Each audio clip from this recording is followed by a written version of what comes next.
meus queridos irmãos e irmãs, e a graça maravilhosa do Senhor repouse sobre cada coração aqui nessa noite, e o Senhor realmente venha nos tomar nesse momento. A nossa intenção é que não sejamos apenas os lábios do Senhor ao ministrar essa palavra. E quero dizer aos irmãos que eu faço no temor e no tremor, com tremor e temor do Senhor. Eu espero que, como bem orou aqui o pastor Gilberto, que realmente essa palavra venha encontrar guarida nos nossos corações. É um prazer muito grande estar aqui com vocês. Estamos aqui desde ontem já o suficiente para nós ganharmos algumas caloriazinhas a mais, né? De maneira que eu não estou conseguindo fechar aqui o meu paletó. Isso é culpa dos meus anfitriões dos irmãos que estamos recepcionando aqui, já passeando por casa de alguns, e acho que exageramos um pouquinho, mas já tenho que colocar isso diante de Deus. Senhor, por misericórdia, mas é impossível, é difícil a gente dizer não, né? E parece que o pessoal vai com vocês, então não tem coisa gostosa para cada um. Muito bom. Meus queridos, como o pastor já apresentou aqui, eu estou com a minha esposa, Joana, e com o Paulinho, o nosso caçula, né? A Miriam está com compromisso lá na região de Maringá, por isso a Miriam não pôde estar conosco. A Miriam tem 25 anos. Paulinho, cara de bebê Johnson, mas ele tem 20 anos já, né? Está sendo o nosso chofer, o nosso motorista aqui por esses dias aqui. Eu estou explorando ao máximo. Jovem é outra conversa, né? Então a gente aproveita dele aí, suga enquanto ele tem todo esse vigor. Meus queridos, eu gostaria de compartilhar aqui com os irmãos, com base no texto do Evangelho segundo Mateus. Mateus no capítulo 12, dos versículos 15 ao versículo de número 21. Eu convido os irmãos para acompanharem silenciosamente a leitura deste texto de Mateus no capítulo 12, dos versos 15 ao verso de número 21. Eu estou contando com o apoio do nosso técnico ali, né? Nosso perito na projeção. Hoje não vamos ter tantos slides quanto na mensagem de ontem. O irmão pode já soltar, inclusive, o slide, para que os irmãos também, se desejarem, né, para ver uma coesão com relação ao texto, os irmãos podem também acompanhar, que já estará sendo projetado ali, Mateus capítulo 12, versos 15 ao verso de número 21. A palavra de Deus nos diz assim: mas Jesus, sabendo disto, afastou-se dali. Muitos o seguiram, e a todos ele curou, advertindo-lhes, porém, que o não expusessem à publicidade, para se cumprir o que foi dito por intermédio do profeta Isaías: eis aqui o meu servo que escolhi, o meu amado em quem a minha alma se compraz. Farei repousar sobre ele o meu espírito, e ele anunciará juízo aos gentios. Não contenderá, nem gritará, nem alguém ouvirá nas praças a sua voz. Não esmagará a cana quebrada, nem apagará a torcida que fumega, até que faça vencedor o juízo, e no seu nome esperarão os gentios. Baixe sua cabeça, vamos falar mais uma vez com Deus. Senhor, te damos graças, ó Deus, pela tua palavra lida agora nesse instante. Cremos que o teu Santo Espírito é todo suficiente para usá-la, para nos exortar, para falar no nosso coração. Glorifica o nome do Senhor através de nós. Que Cristo cresça, que Ele seja exaltado neste momento aqui. Em nome de Jesus. Amém. Meus queridos irmãos e irmãs, eu particularmente aprecio demais esse texto, essa narrativa. Eu particularmente gosto demais desse texto escrito pelo evangelista Mateus, e porque ele é demais precioso também e maravilhoso para a nossa meditação. Se nós observarmos aqui o que o autor está dizendo, ele está falando sim a respeito daqueles aos quais receberam o cumprimento da promessa do Antigo Testamento na manifestação do Senhor Jesus Cristo. mas também essa promessa ela é extensiva, ou seja, ela se estende aos gentios. E quando eu leio esse texto aqui, eu fico assim pensando como o Senhor nos ama. Eu fico imaginando como Deus ama a mim e ama você. Que amor extraordinário, que amor tremendo esse que nós observamos aqui nesse texto a respeito do amor grandioso de Deus. Nós precisamos olhar com essa ótica, com essa perspectiva, com esses olhos. Que amor grandioso, que amor Deus tem por mim e por você. Não é verdade? Quando você olha a manifestação de Jesus Cristo, quando você olha o cumprimento das promessas do Antigo Testamento referentes ao Messias, nós olhamos assim o quanto Deus ama a mim e a você. Eu quero então chamar a sua atenção justamente para isso, porque o texto nos fala a respeito dessa manifestação de amor aos gentios também. Ou seja, esse texto sim, queridos, fala a respeito de mim e a respeito de você. Gentios são todos aqueles que nasceram fora da comunidade judaica, fora da comunidade de Israel. E o texto aqui ele é destinado especialmente a pessoas que nasceram fora ali da comunidade de Israel. A gente que, como eu e como você, segundo o apóstolo Paulo, eram sem Deus no mundo.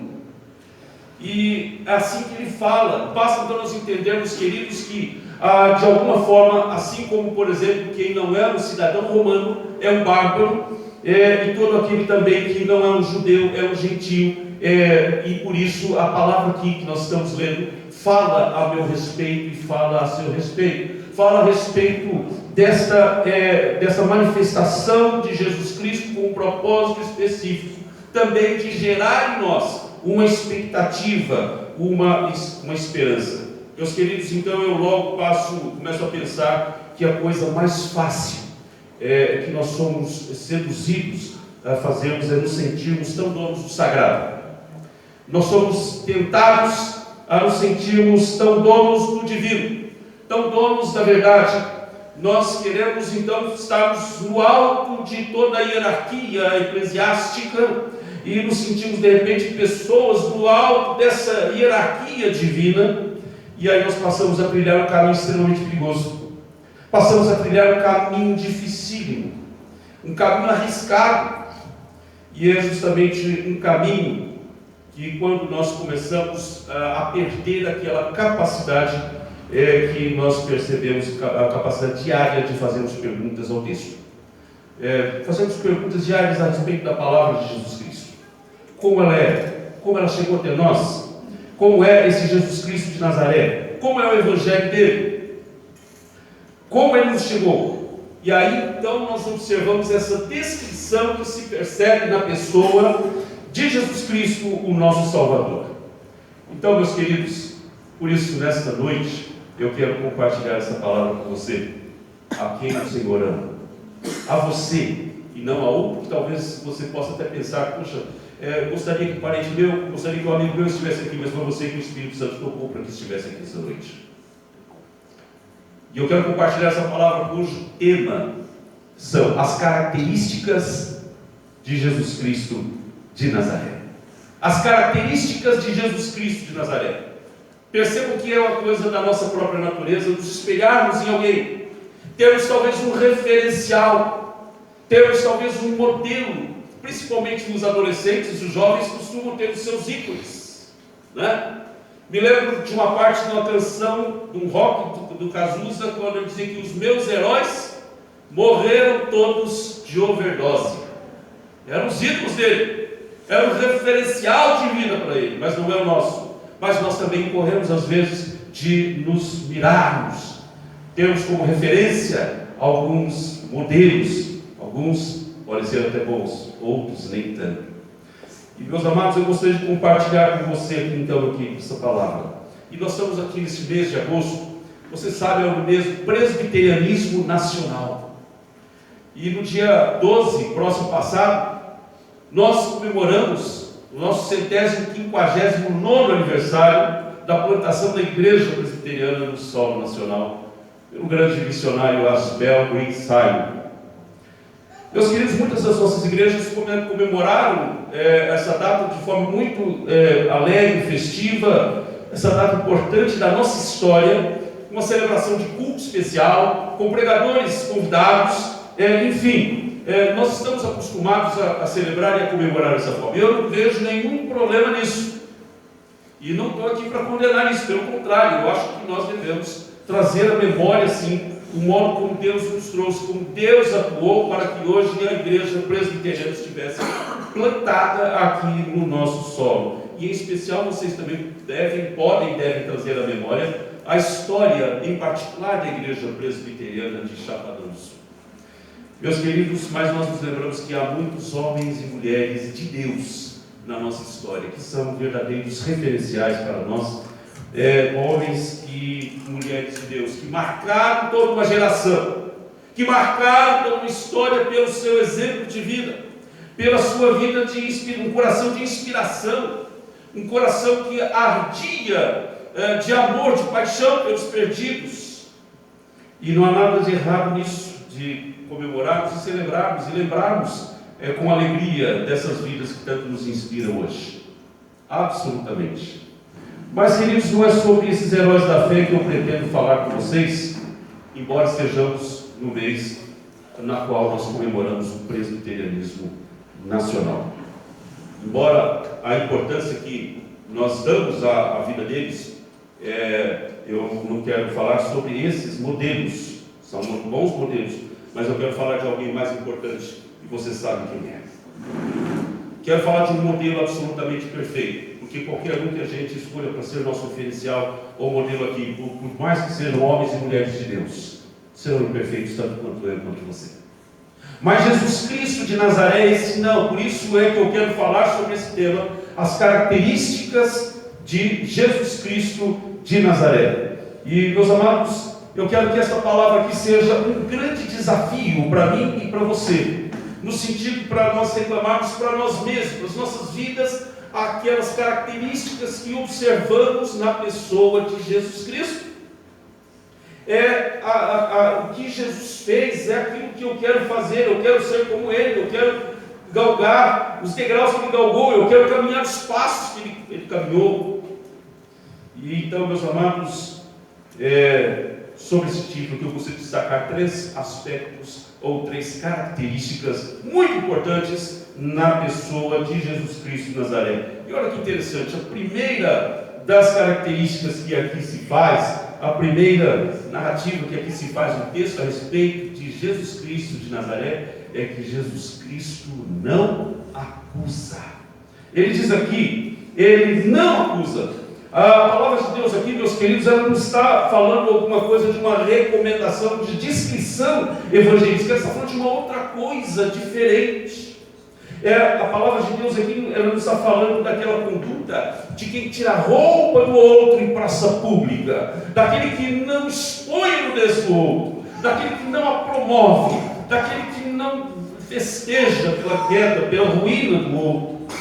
Ela está falando daquela conduta daquele que não se satisfaz em constranger os outros o tempo todo.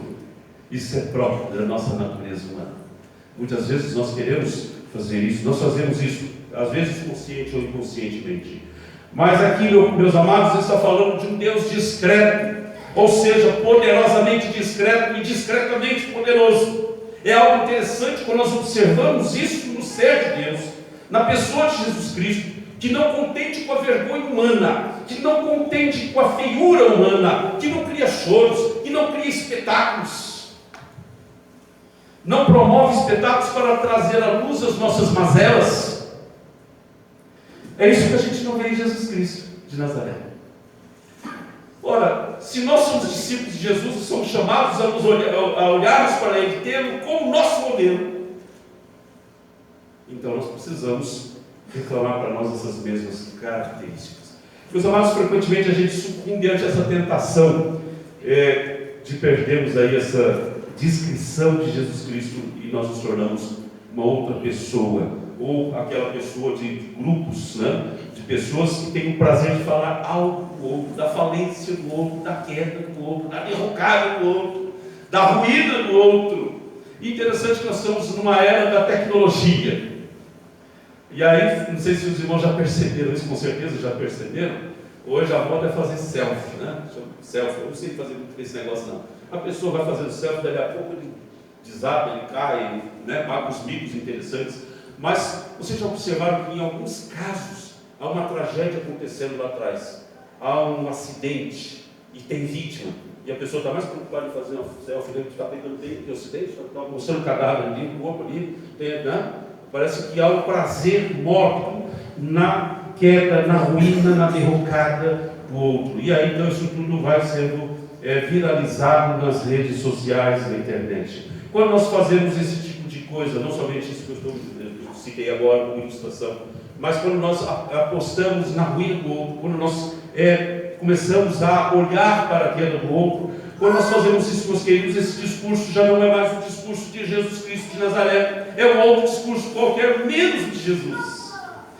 Ou seja, aqui está aquele líder que diz a turba alvoroçada. Vocês se lembram quando ali os fariseus trouxeram a mulher apanhada em flagrante de adultério?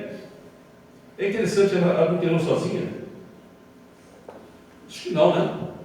Cadê o adúltero? Ele não foi apresentado? Por que só ela? Mas vamos lá. Agora eu quero convidar você para me acompanhar nas asas da imaginação. Certo? Estou tentando imaginar a situação. Uma mulher, você mulher, imagine você no lugar dessa mulher. Você é apresentada por uma turba de gente acusando. Olha, essa mulher aqui, vida torta, foi apanhada em flagrante de adultério. Um vexame, só vergonha. Talvez a gente já se sentiria muito mal, saberia se esconder, né? O constrangimento ao qual ela foi exposta é algo terrível. E pior, a ameaça iminente de ser apedrejada.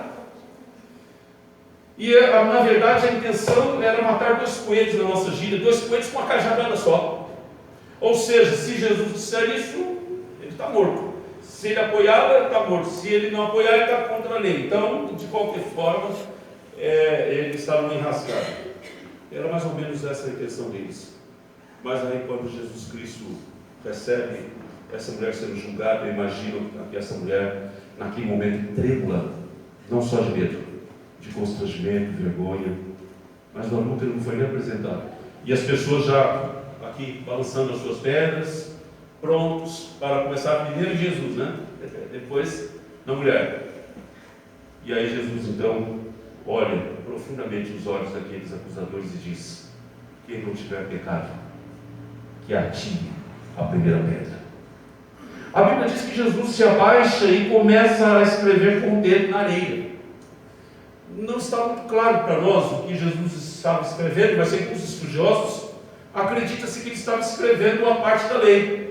Não cobiçarás a mulher do teu próximo, o boi do teu próximo, o jumento do teu próximo, o camelo do teu próximo, tudo que é do seu próximo.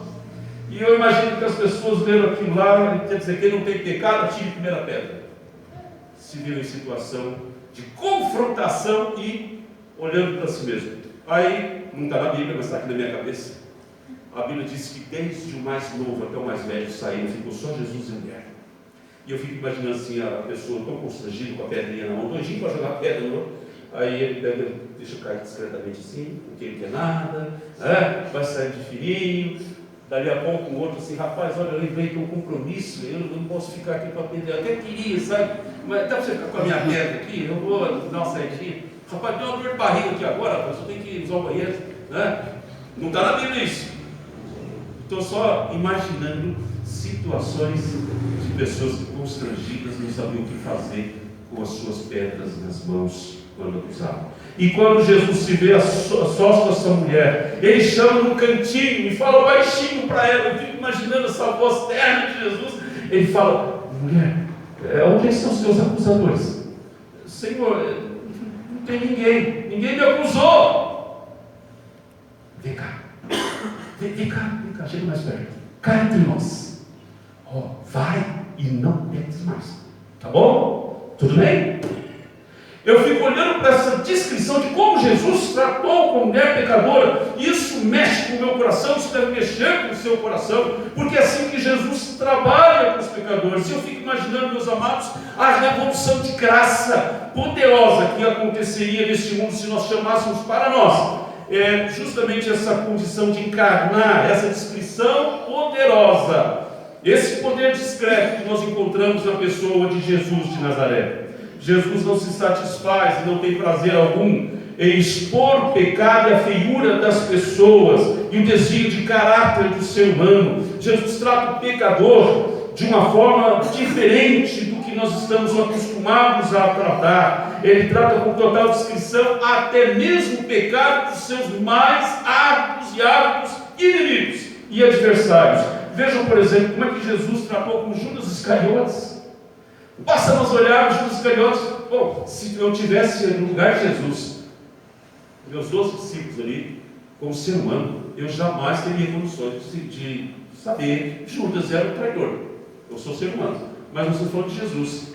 Jesus não era meramente um homem, ele é verdadeiramente homem, verdadeiro Deus, e ele sabia desde o princípio.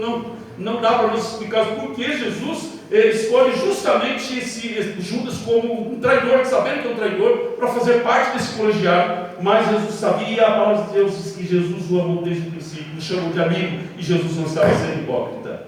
E olha, queridos, como ele tratou com Judas Iscariotes, diz assim o texto ali dos Evangelhos.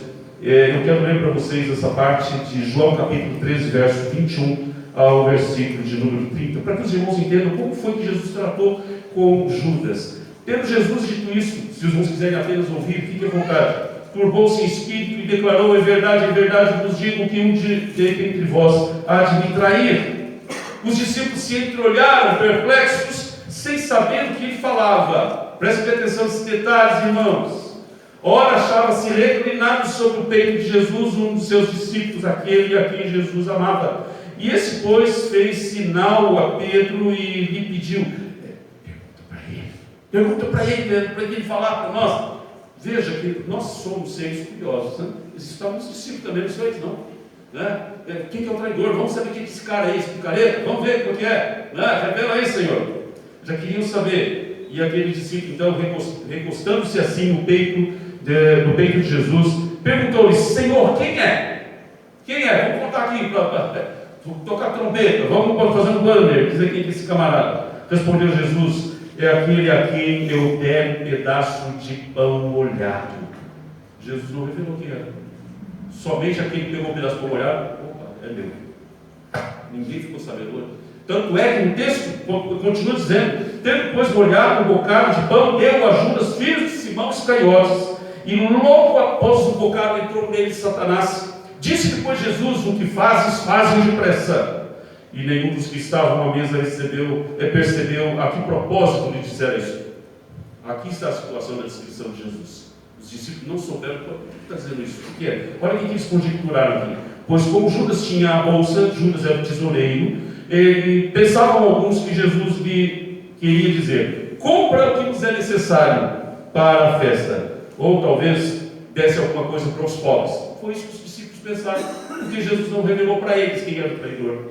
Apenas o traidor pegou o bocado molhado e ele, então, naquele momento, foi determinado que ele fizesse. Então, a Bíblia diz aqui, o texto: então ele, tendo recebido o bocado, saiu logo, e era noite.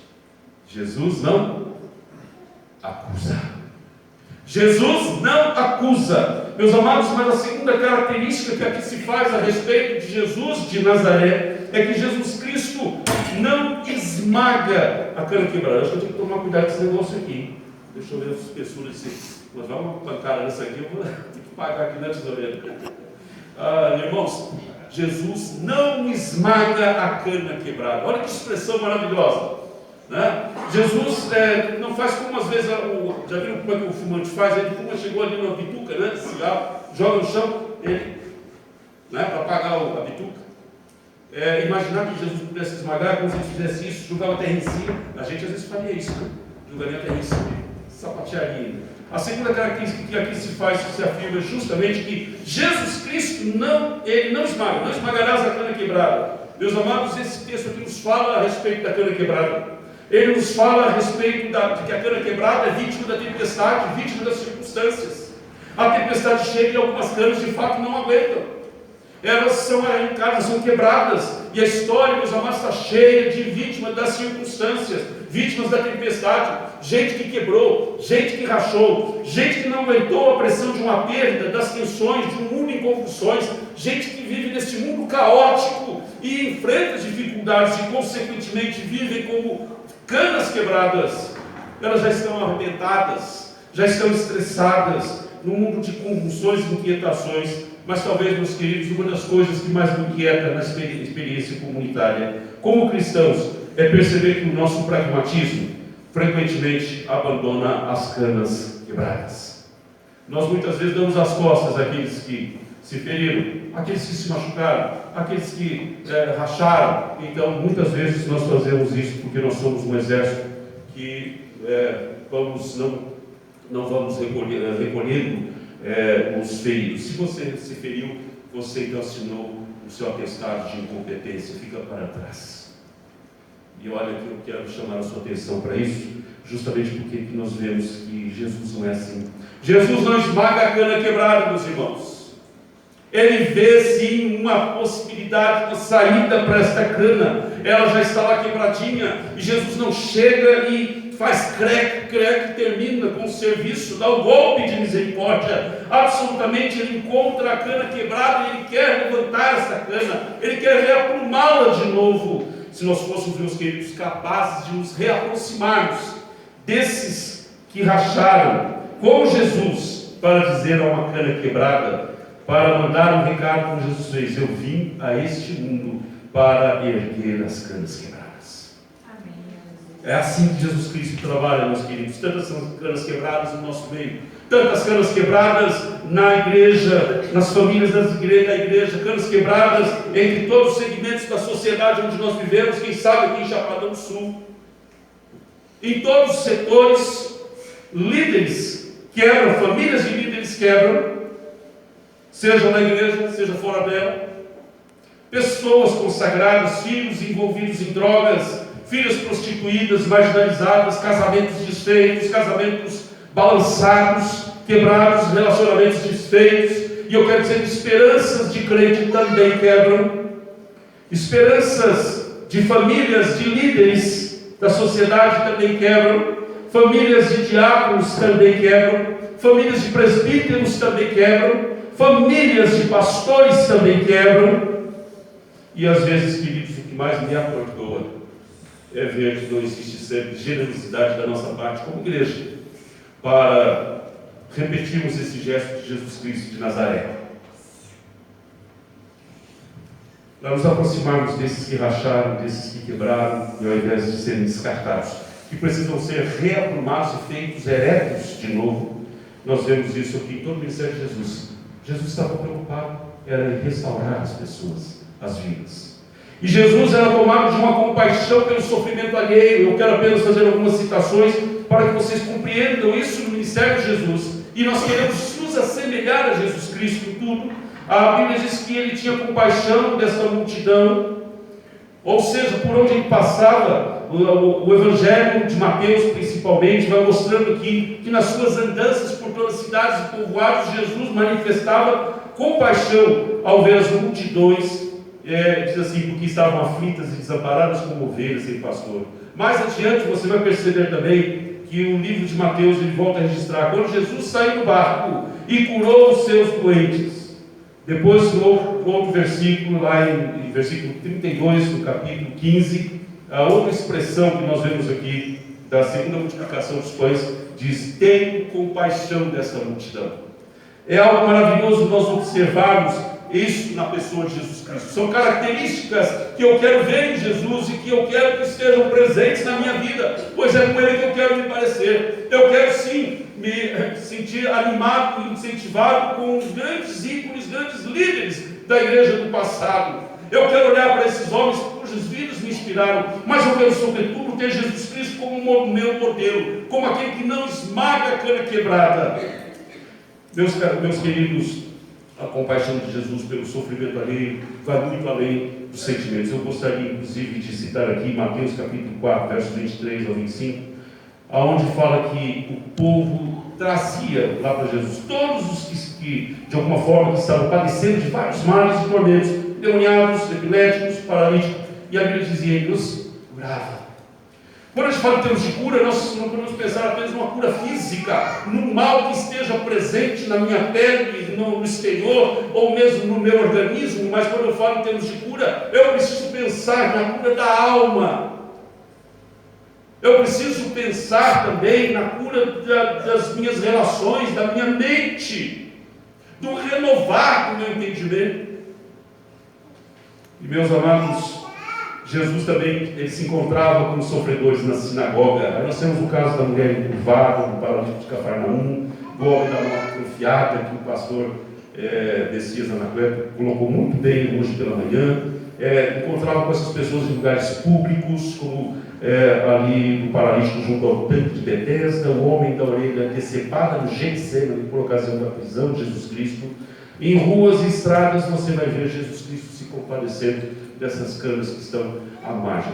Pensarmos em paralíticos, pensarmos em leprosos, pensarmos em pessoas impossibilitadas, homens de mão ressequida.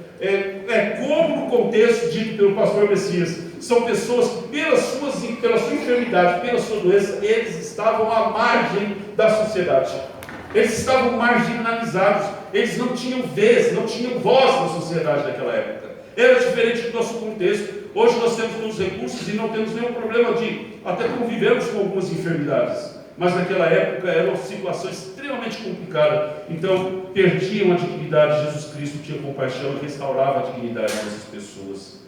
Meus queridos, Jesus Cristo então, ele não acusa. Em segundo, Jesus não esmaga a cana quebrada. E quando nós olhamos para isso, nós vemos que ele cuida daquele que sofre. O Senhor se interessa por aquele que está quebrado, que se compadece do sofrimento humano. É uma característica de Jesus Cristo. Mas, meus queridos, a terceira e última característica que aqui se faz a respeito de Jesus de Nazaré, que eu quero destacar, maravilhosa para nós: Jesus Cristo não apaga a última fagulha. Amém. Jesus Cristo não apaga. Ele não sopra. Meus queridos, é algo maravilhoso quando nós vemos esse texto aqui, que afirma que Jesus Cristo não apaga. Vem aqui a palavra de Deus e diz, quando ele encontra uma chama nos seus estertores, é algo interessante que ele nunca apaga, e eu fico admirado, fico fascinado com essa impossibilidade divina de apagar, porque Deus é luz, Jesus Cristo é a luz da vida. O negócio dele é acender e não apagar. E nós temos que ter isso em mente. Eu vim para que tenham vida e a tenham em abundância. Ele é luz, o negócio dele é acender. O negócio dele é gerar mais luz ainda. E meus queridos, essa palavra para mim é muito terna. Uma imagem extremamente terna de um Deus que não apaga a última chama, a última fagulha, a última esperança, a última nesga, a última expectativa, o último fiapo, o último recurso. Então, nesse caso, eu posso me encher de esperanças, mas não é uma esperança irresponsável, no sentido de que o médico não tem a última palavra, a doença não tem a última palavra, o casamento sendo desfeito não tem a última palavra, as drogas não têm a última palavra. É porque a última palavra foi, é e sempre será de Jesus Cristo de Nazaré. E nós precisamos ter essa convicção, meus queridos. Ele chama e diz, com esta chama, a último fiapo, é uma coisinha pequena, talvez esteja lá no fim, mas com essa pequena chama nos seus estertores eu posso inflamar e incendiar o mundo. É isso que nós observamos em Jesus Cristo. Ele diz, eu posso iluminar o universo, se é do nada que ele cria a luz. Então, um pouco, gera mais luz ainda. É isso que nós observamos na pessoa de Jesus Cristo. Ele não chega como aquele cujo prazer é negar, cujo prazer é acabar, é apagar, é frustrar o tempo todo. Ele está sempre aí procurando em mim, em você, em nós, procurando dentro de nós justamente isso, aquilo que na mão dele, aquilo que com uma obra dele, pode ser realmente na graça dele, pode iluminar o mundo e alcançar outras vidas através da nossa da restauração da nossa vida, não apagando a última fagulha. Mas frequentemente, meus queridos, nós nos vemos na condição daqueles que torcem contra as esperanças humanas e as chamamos de qualquer coisa. Torcemos contra as esperanças humanas e nós nos esquecemos que isso é a esperança dos gentios, é a esperança dos pagãos, e nos esquecemos que somos gentios, a menos que haja algum judeu aqui presente nesta noite. Mas mesmo assim, nós somos gentios. E é bom aprender a andar com a ternura do coração e acreditar que a graça de Deus pode reacender a vida de qualquer pessoa. E, meus amados, a esperança que nós estamos falando aqui, ela abrange muito mais do que uma simples vontade, um anseio por algo futuro. Às vezes nós temos a tendência de relacionarmos nossas esperanças apenas com algo ali. Mas, por exemplo, essa esperança consiste na certeza da alma, de uma firme confiança sólida sobre coisas futuras. Por quê? Porque tais coisas fazem parte da revelação e das promessas de Deus. Não é aquilo que hoje, odiadamente, as pessoas fazem. Deus prometeu, você vai ficar rico. Não é nada disso que eu estou dizendo, não. Estou falando de promessas realmente que estão ali na palavra de Deus, com a credencial do Espírito Santo que inspirou os homens santos, está na palavra de Deus. E é justamente nisso, ou seja, é uma esperança também que consiste na certeza absoluta de salvação e de vida eterna. Por isso nós não alimentamos medo de perdermos a salvação, de uma vida eterna prometida por Jesus Cristo de Nazaré. A esperança bíblica do crente, meus amados, está intimamente vinculada com uma fé firme. Quando você olha para Hebreus capítulo 11, versículo 1 diz: ora, o Deus da esperança, ou melhor, Romanos 15, verso 13: ora, o Deus da esperança vos encha de todo gozo, paz na vossa fé, para que abundeis na esperança do poder do Espírito Santo. Agora sim, Hebreus capítulo 11, verso 1: ora, a fé é o firme fundamento das coisas que se esperam e a prova das coisas que não se veem. Meus amados, também algo que está ligado a uma sólida confiança em Deus. Em Hebreus capítulo 13, verso 6, outro versículo importante nos diz: de modo que, com plena confiança, digamos, o Senhor é quem me ajuda, não temerei o que me fará o homem. A confiança que você coloca nesse Deus é também o alimento dessa esperança. E nós poderíamos, meus amados, citarmos aqui vários outros textos para que você encha o seu coração de esperança. Jesus é a esperança dos gentios. Você é gentil, eu sou gentil. Jesus é a nossa esperança. Mas, meus amados, não somente nessa vida, mas também na vida eterna e futura. Quando você olha para 1 Coríntios capítulo 15, verso 19: se é só para esta vida que esperamos em Cristo, somos de todos os homens os mais dignos de lástima. Somos os mais miseráveis de todos os homens, porque a nossa esperança não se resume apenas para cá. Meus amados, Paulo escreveu ao jovem pastor Timóteo, em sua primeira carta a Timóteo, capítulo 1, versículo 1, diz: Paulo, apóstolo de Jesus Cristo, segundo o mandado de Deus, nosso Salvador, e de Cristo Jesus, esperança nossa. Por isso que Jesus Cristo não apaga a fagulha, por isso que Jesus Cristo não apaga a última esperança, a última nésida, porque Ele veio para ser a nossa esperança, a esperança de todo aquele que deposita nele a sua confiança. Meus amados, quando nós olhamos para esse aspecto, essa característica de Jesus Cristo de Nazaré, nós nos vemos obrigados a pedir a Ele misericórdia e falar: Senhor, coloca em mim as mesmas características que eu observo na vida do Teu Filho amado Jesus Cristo. Finalmente, meus amados, nós temos a esperança da vida eterna. Quando você olha, por exemplo, para a narrativa de Tito, capítulo 1, versículo 2, ele diz: na esperança da vida eterna, a qual Deus, que não pode mentir, prometeu antes dos tempos eternos. E aí nós vamos então para o capítulo 3 de Tito, ainda versículo 7, onde diz: para que sejamos justificados pela sua graça, fôssemos feitos herdeiros segundo a esperança da vida eterna. Aqui está a nossa esperança, o versículo-chave que nós conhecemos muito bem e gostamos de recitar no decor, um versículo muito bonito, que também solidifica a nossa esperança. Qual que é? João 3,16. Porque Deus amou ao mundo,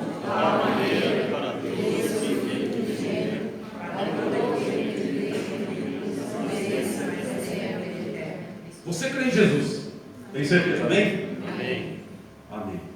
Então, se você crê em Jesus, a sua esperança está viva, porque Amém. Deus enviou o seu Filho ao mundo, Amém. não para que nós pereçamos, mas que todo aquele que crê nele tenha certeza da vida eterna.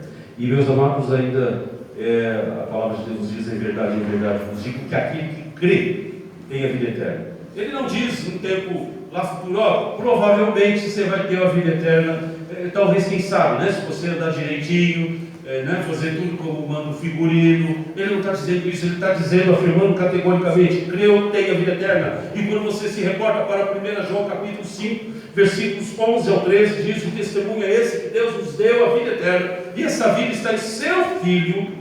Quem tem o Filho tem a vida, quem não tem o Filho de Deus não tem a vida.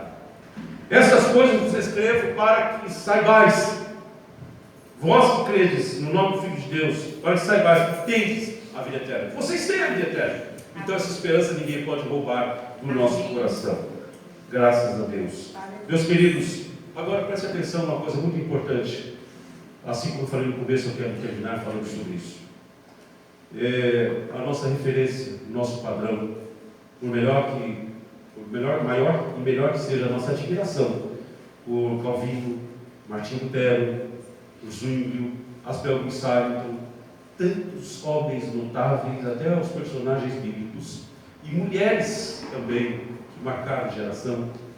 Por mais que nós o admiremos, são pessoas realmente fantásticas, homens e mulheres de Deus, porque tiveram experiência com o Senhor Jesus Cristo, porque buscaram essas características e aplicaram nas suas vidas, mas eles não são os nossos modelos, pois nós queremos nos parecer com Jesus Cristo, e é com Jesus de Nazaré que nós queremos nos assemelhar, é com Ele que nós queremos nos parecer. E eu quero agora, meus queridos, finalizar dizendo que essa palavra que eu trago aqui hoje para você, não importa qual é a sua posição que você ocupa aqui na Igreja Presbiteriana de Chapadão do Sul, se você é o pastor, se você é o presbítero, se você é o diácono, se você ministra o louvor, se você toca no louvor, se você é professora ou professor da classe de crianças, classe de escola dominical, enfim, ou se você é apenas um membro da igreja, fiel, que veio aqui, participa, não falta um culto, não falta uma escola dominical, não falta uma programação da igreja.